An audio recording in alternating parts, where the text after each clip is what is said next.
Et on va commencer bien sûr par la prière.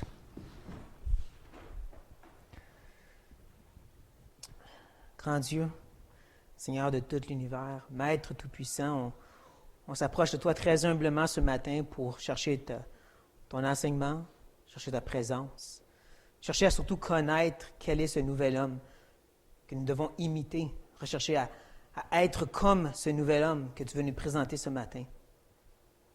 Nous te prions de vraiment ouvrir notre esprit et notre cœur. Nous te demandons de vraiment appliquer vraiment ces choses aux plus profondes racines de qui nous sommes dans notre nature pécheresse pour déloger ces idées et ces désirs pour que ce soit les tiens qui prennent là-dessus.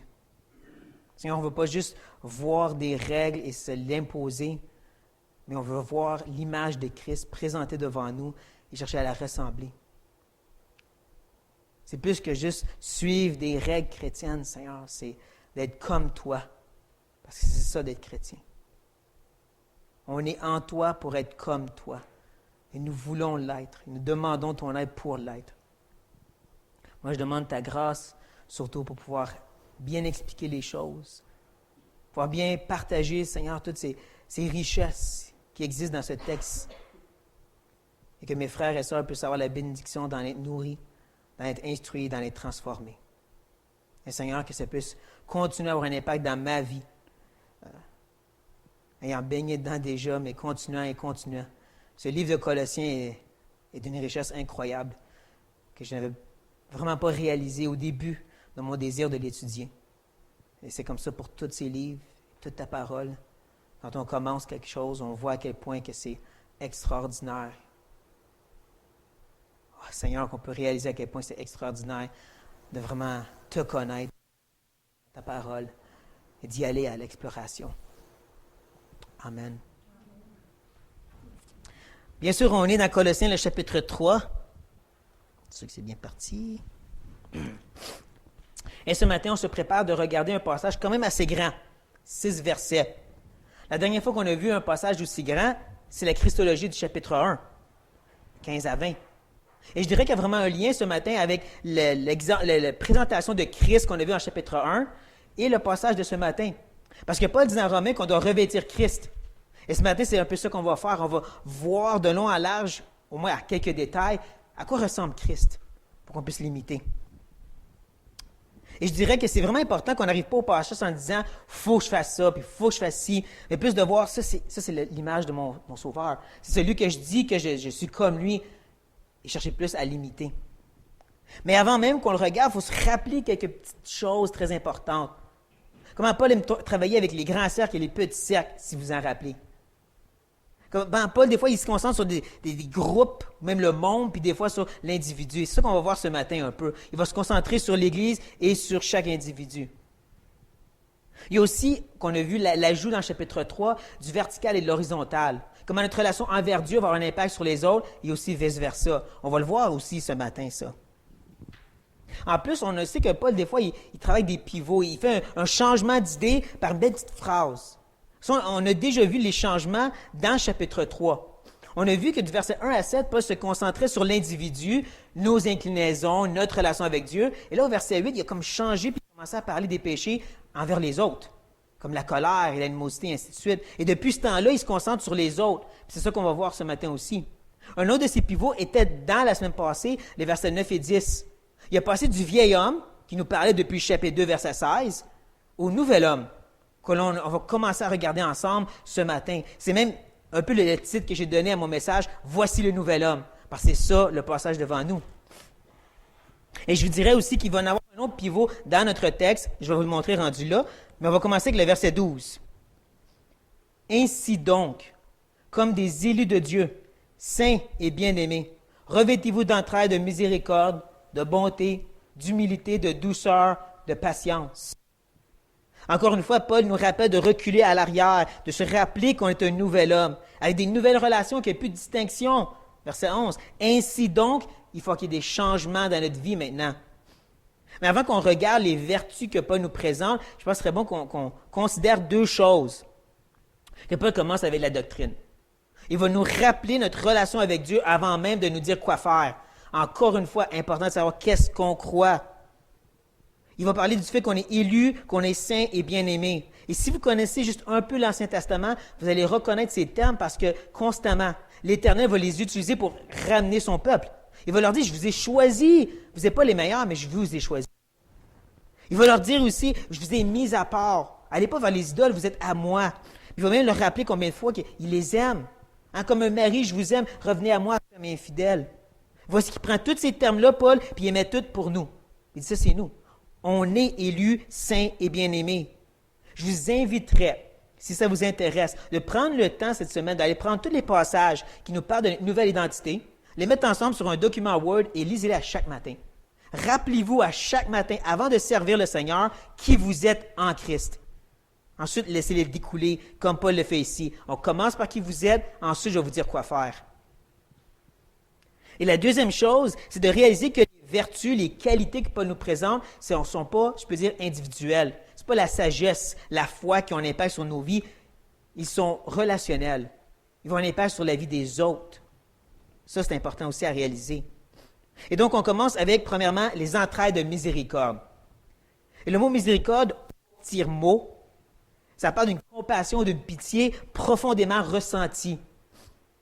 Même que j'ajouterais, la miséricorde, ce n'était pas nécessairement recherché dans le monde gréco-romain.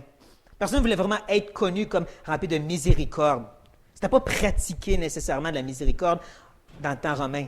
Et même dans l'histoire, quand on regarde bien comme il faut à travers l'histoire, on va se rendre compte que la plupart des œuvres de charité, c'est les chrétiens qui les ont commencées. Même que, je dirais, l'œuvre à but non lucratif la plus ancienne aux États-Unis, c'est un chrétien, George Whitefield, qui l'a établi. C'est un orphelinat. Ça, c'est notre héritage chrétien, cette idée d'avoir un désir d'aider les autres, de sentir leur douleur. Et justement, le mot miséricorde parle vraiment d'un ressentiment viscéraux, de là l'entraide de miséricorde. Un de mes mots favoris dans le grec, splagna. Ça parle des émotions ici. Ça parle de quelque chose qui vient nous chercher profondément, qui nous affecte. Ça veut dire que la miséricorde, c'est pas juste « je sais que tu souffres », puis je comprends que tu souffres. C'est je le ressens. Parce qu'on sait qu'on a toutes des idées de qu'est-ce qui est important. Hein? On a des idées, ça c'est souffrir, puis ça pas vraiment. Ça c'est une raison de les déranger, mais ça pas vraiment.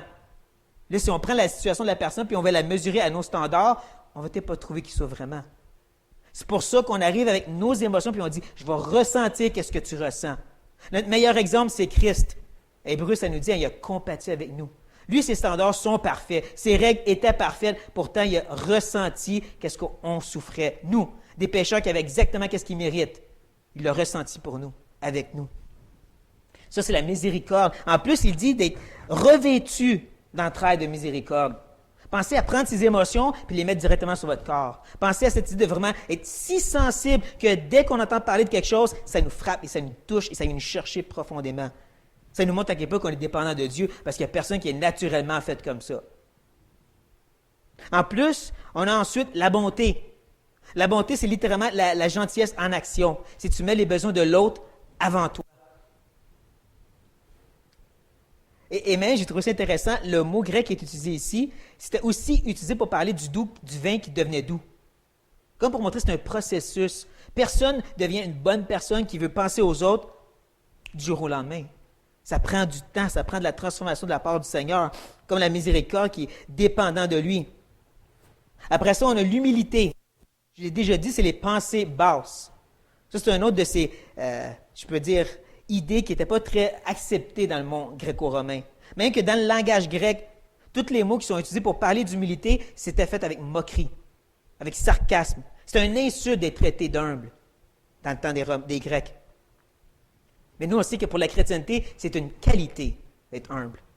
Et l'humilité comporte deux éléments très importants. Comme j'en parlais, ça parle premièrement vertical envers le Seigneur. On sait qu'on est la créature, il est le Créateur. Mais aussi envers les autres, horizontal. On se rappelle qu'ils sont égaux, ils ne même peut-être pas supérieurs à nous. L'humilité, ce n'est pas de dire « je suis bon à rien », c'est de dire « ils sont tout aussi bons et peut-être même meilleurs que moi dans certains domaines ». Et là, tu as la douceur. La douceur, c'est littéralement la puissance retenue. Comme Christ qui a retenu sa puissance pour ne pas détruire les ennemis qu'il méritait quand ils ont voulu le mettre à mort. La douceur était aussi carrément une insulte pour un soldat romain, tu es doux. Tu ne vas pas entendre ça. Mais c'est une qualité pour nous aussi. Et j'ai bien aimé la façon que M. Aristote, ce philosophe, le dit.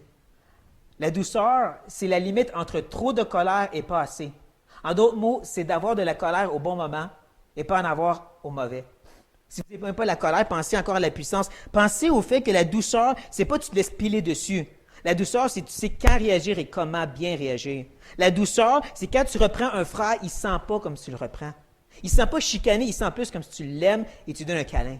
Ça, c'est la douceur en action. Et là, enfin, on a la patience ou la longue patience. C'est vraiment l'idée que c'est une patience à long terme. Tu supportes longuement la situation que tu vis.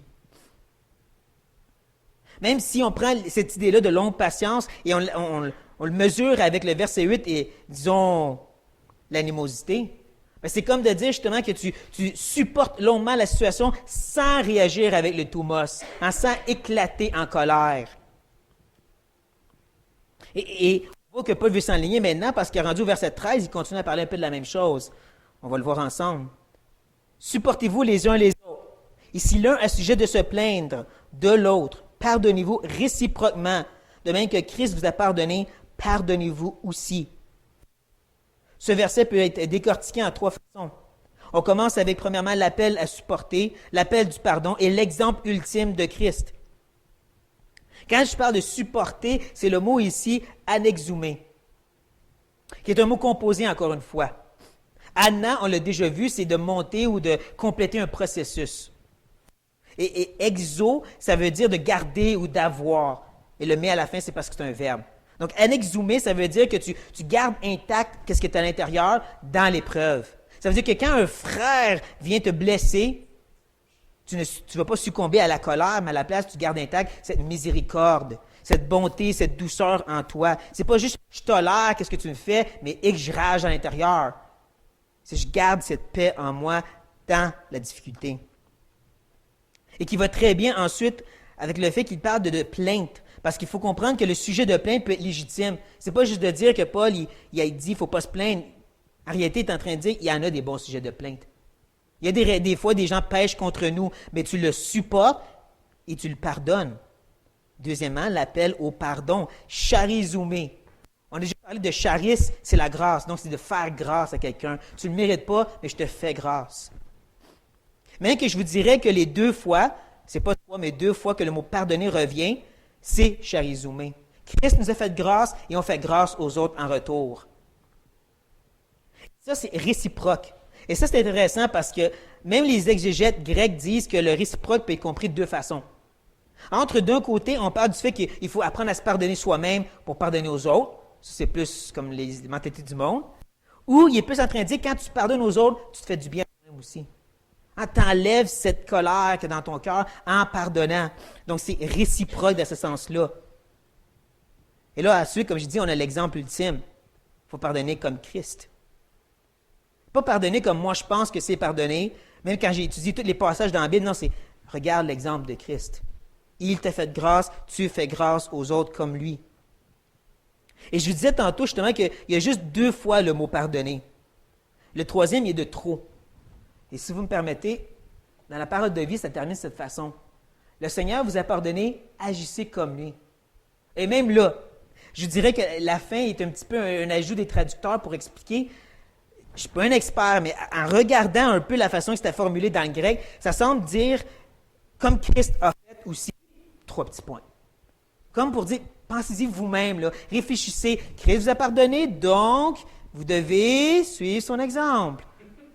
C'est comme si ça nous provoque à dire, tu te dis chrétien, suis l'exemple de Christ. Comme lui t'a fait grâce, tu fais la même chose. Et là, quand on essaie de penser à toutes les façons que Christ nous a fait grâce, il me semble qu'on est très loin de cette limite. Et pourtant, c'est ça qu'on doit imiter. Là, on pourrait vraiment dire, Paul t'en met un petit peu trop. Mais il n'est pas fini. Verset 14. Mais par-dessus toutes ces choses, revêtez-vous de la charité qui est le lien de la perfection. Et le par-dessus ici peut être compris de 2 façons. Entre Paul est en train de dire que la charité, c'est la summum de toutes les vertus, 1 Corinthiens 13, ou il est en train de dire que c'est la dernière partie de l'habillement du nouvel homme, C'est le manteau qui complète le tout. Là, avant que vous dites, c'est clair, c'est quel?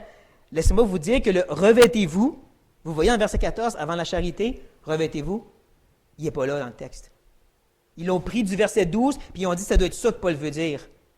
Mais en réalité, ça dit tout simplement, par-dessus toutes ces choses, la charité. Comme pour donner un argument à l'idée que c'est la marche en haut de l'échelle la plus haute.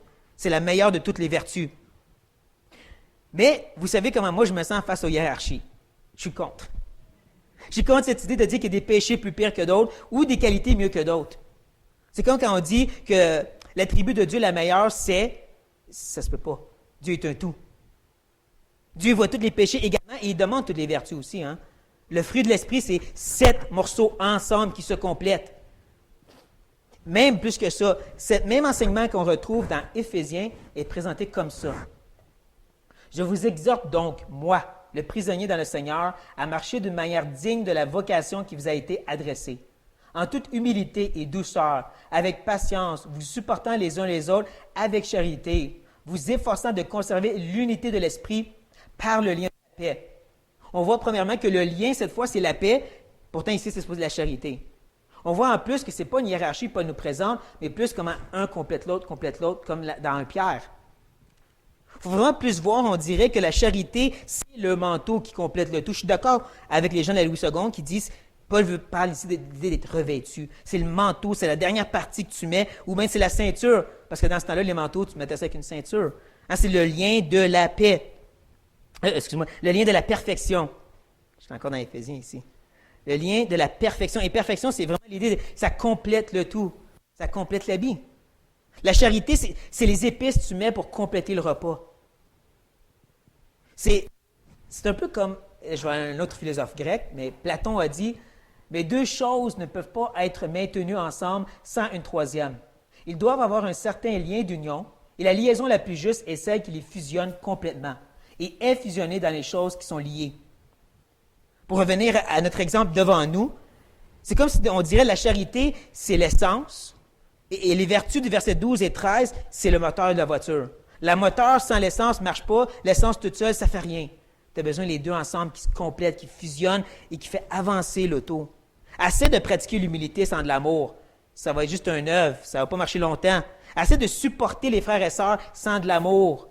Tu vas voir que ça ne va pas durer longtemps avant que tu tombes à la colère. On a besoin, donc Paul n'est pas en train d'ajouter des commandements, il est en train de donner la force motrice pour réussir, la charité. En plus, il ajoute aussi ensuite au verset 15, la paix.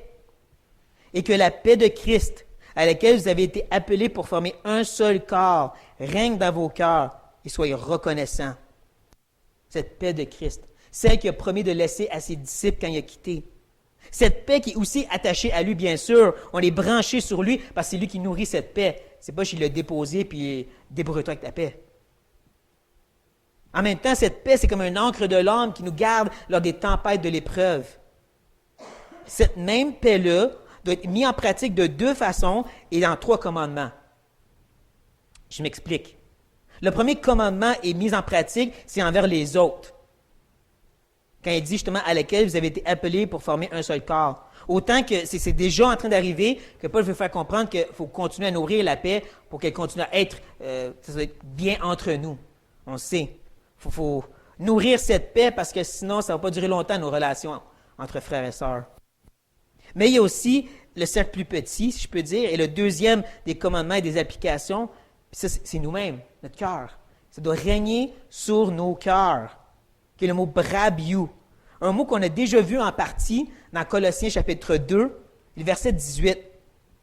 Si vous le regardez, vous voyez, au milieu du verset 18, ça dit « Ne vous ravisse le prix de la course ».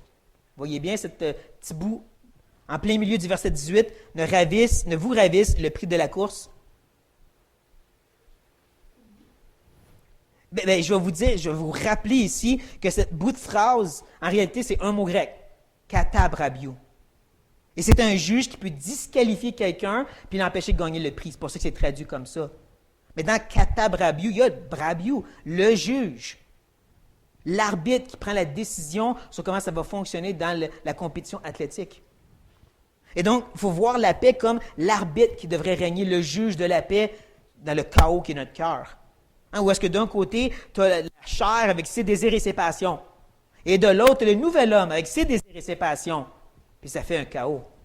Et lorsqu'un frère ou une sœur nous blesse, bien sûr, tu as d'un côté la chair qui dit, il est mon ennemi, hein, méchanceté. Il faut que je dise aux autres qu'est-ce qu'il m'a fait, calomnie. Il faut que je l'attaque en pleine face, parole déshonnête, ou si vous vous rappelez, attaque verbale.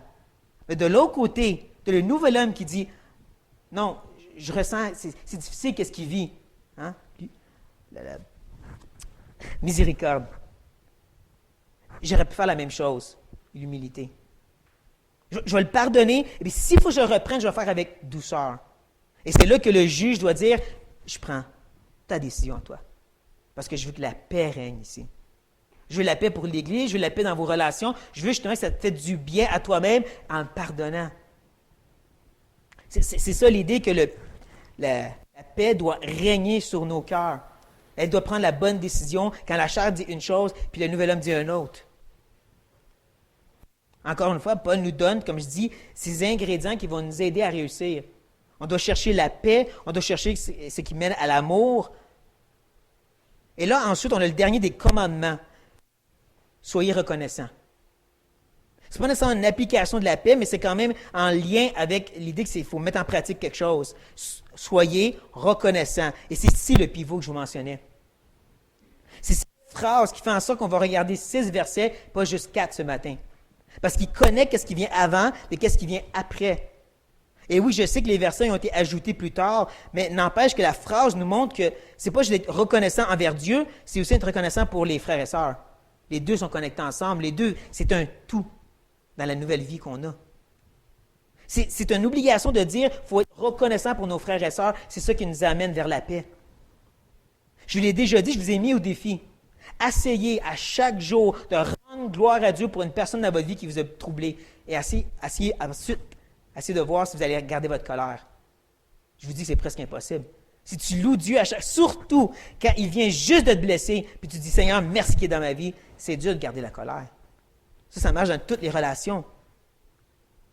Mais en même temps, je vous avertis, ça va être dur aussi d'avoir la paix dans ces relations si à la place, tu mets des bûches dans le feu de la colère. C'est comme ça que ça fonctionne. Mais cette attitude de reconnaissance nous pointe aussi vers Dieu. Verset 16. Que la parole de Christ habite parmi vous abondamment. Instruisez-vous et exhortez-vous les uns les autres en toute sagesse, par des psaumes, par des hymnes, par des cantiques spirituels, chantant à Dieu dans vos cœurs sous l'inspiration de la grâce. Ce verset il est rempli de questions et de vérités. La première grande question, c'est quoi la parole de Christ? C'est-tu les enseignements de Jésus dans les évangiles? C'est-tu des enseignements sur Jésus dans les épîtres? Ou est-ce que c'est tout simplement la parole de Dieu? Moi, je pense que oui. Et si vous demandez pourquoi il dit la parole de Christ, rappelez-vous que Colossiens est christocentrique. Tantôt, dans le verset 13, on a vu que c'est Christ qui nous a pardonnés. Si vous connaissez Éphésiens, vous allez vous rappeler que c'est Dieu qui nous a pardonnés en Christ. Mais le but de Colossiens, c'est de dire Christ, c'est Dieu. C'est de nous rappeler que c'est Dieu, et donc c'est la parole de Christ qui est Dieu.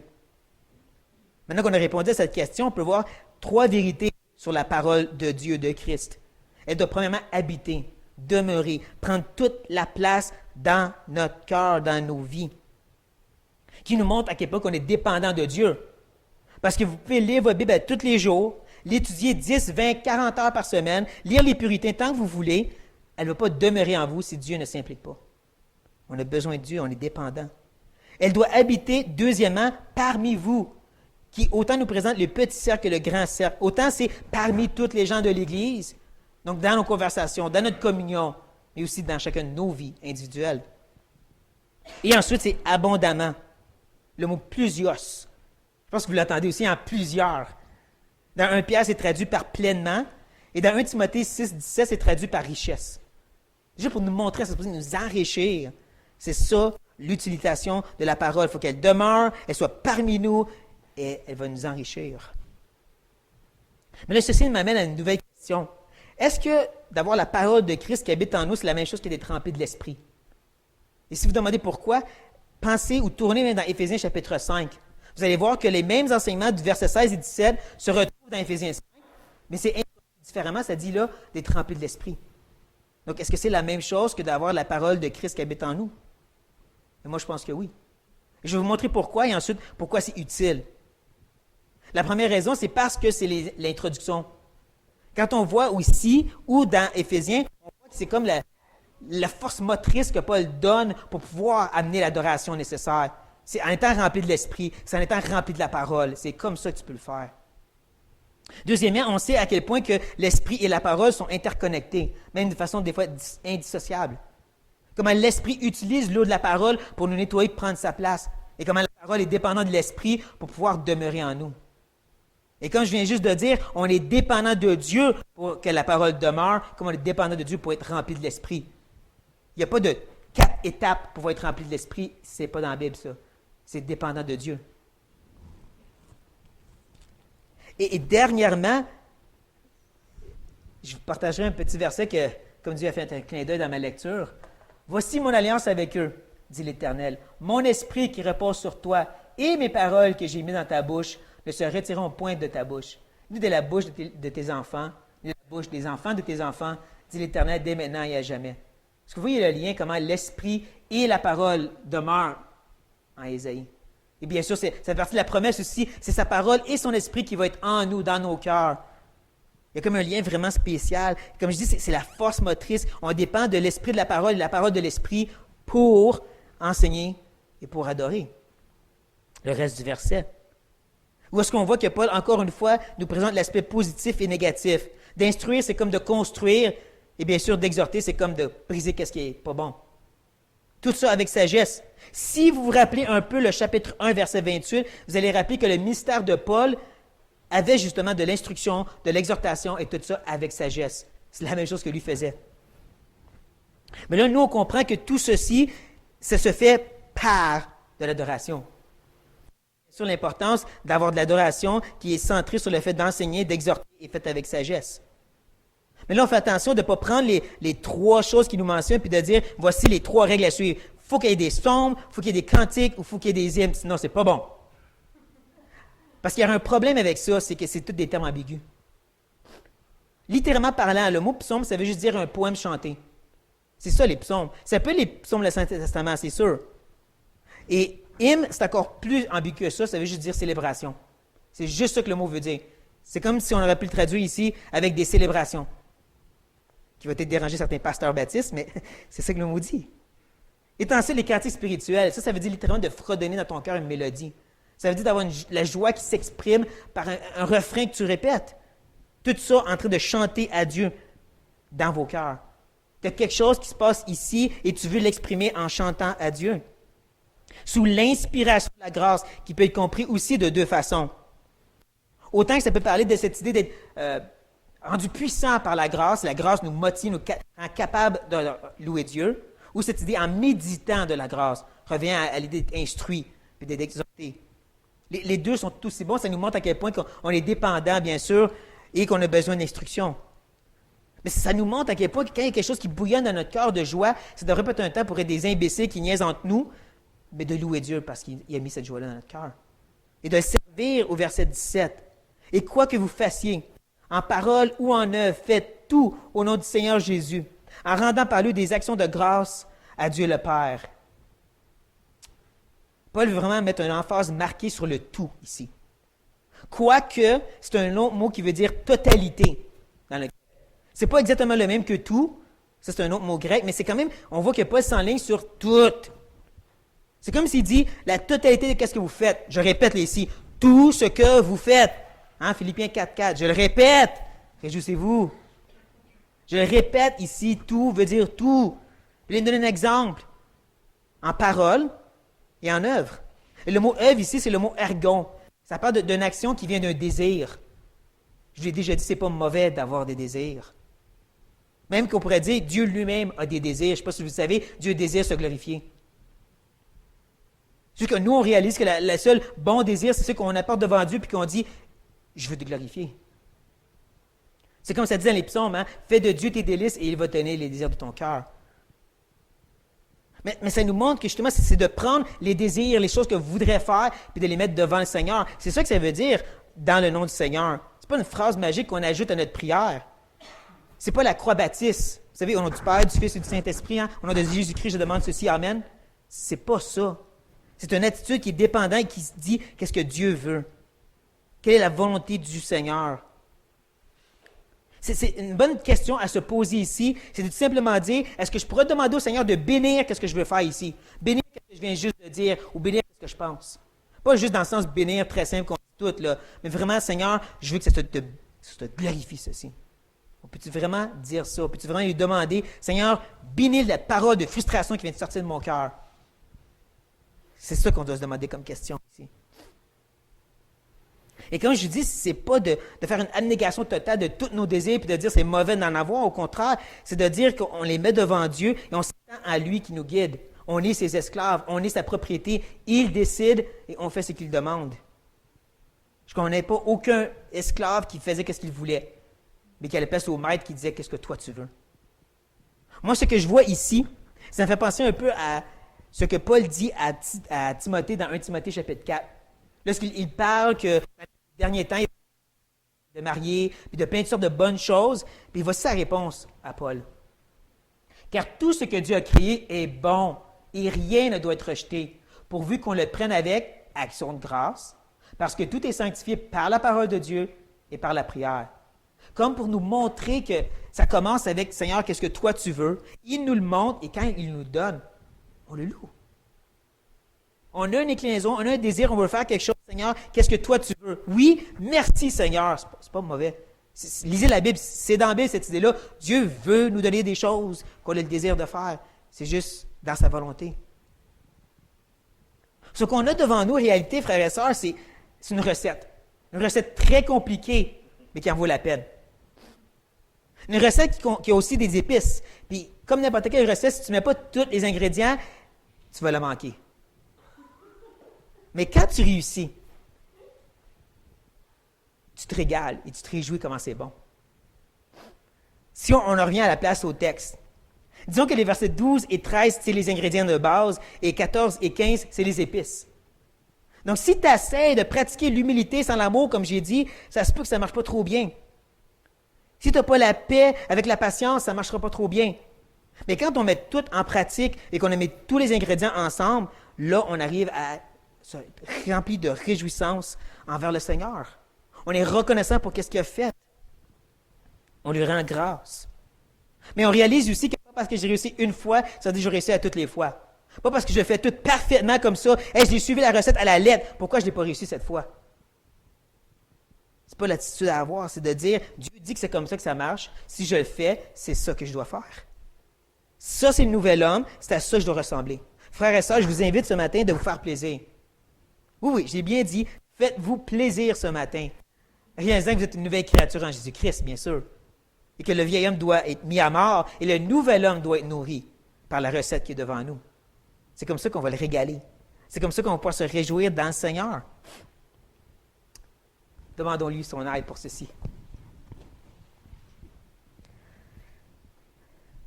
Grand Dieu, c'est avec joie qu'on vient vers toi, sachant fort bien que c'est par l'œuvre de Jésus-Christ, c'est par son sang, c'est selon ta volonté, dans l'élection passée, que tu as voulu de nous et que tu nous as pardonné.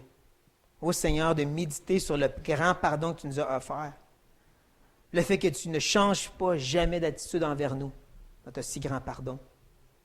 Le fait que jamais tu nous remets nos fautes en pleine face et même tu choisis de les oublier. Seigneur, tu choisis de nous pardonner. C'est l'exemple à suivre. C'est l'exemple à suivre aussi ton Fils, le Seigneur, dans toutes sortes d'autres domaines. Dans nos relations avec les frères et sœurs. Seigneur, de vraiment pouvoir pratiquer l'humilité, d'avoir de la douceur, de supporter patiemment et longuement, de pouvoir pardonner, de faire grâce, de rendre aux autres ce qu'ils ne méritent pas, même si on a un sujet de plainte, de rendre grâce. Seigneur, d'être revêtu de ces entrailles de miséricorde qui nous fait oublier nous-mêmes et penser aux souffrances des autres. Comme Christ, qui s'est oublié totalement, qui s'est dévêtu de sa divinité pour nous, qui méritait de souffrir. De compatir avec nous, Seigneur. Tu es venu avec amour et tu nous as sauvés. Et non seulement ça, mais par ton esprit, tu brises nos cœurs de pierre jusqu'à temps qu'on comprenne et qu'on reçoive cette parole de vérité. Ça, c'est l'exemple de l'amour que tu as pour nous et qu'on devrait chercher à avoir pour les autres. On demande, Seigneur, ce qui mène vers la paix. On demande que la paix règne sur nos cœurs. On demande, Seigneur, que notre reconnaissance puisse nous pointer vers toi pour te louer, pour t'adorer, pour chanter, Seigneur, pour t'écrire des cantiques ou te fredonner une mélodie dans notre cœur, d'être reconnaissant. On te présente nos cœurs et, Seigneur, qu'on te présente aussi tous les désirs qu'on pourrait avoir. À la place de faire ce qu'on veut, on dit, Seigneur, qu'est-ce que toi tu veux? Grand Dieu, on s'abandonne à toi parce qu'on sait que cette belle liste, cette belle recette, on peut s'asseyer tant qu'on veut de la mettre en pratique. On est dépendant de toi pour l'accomplir et la réussir. Ce n'est que par toi, dans ta grâce. Ô grand Dieu, viens à notre aide. Amen. On a dit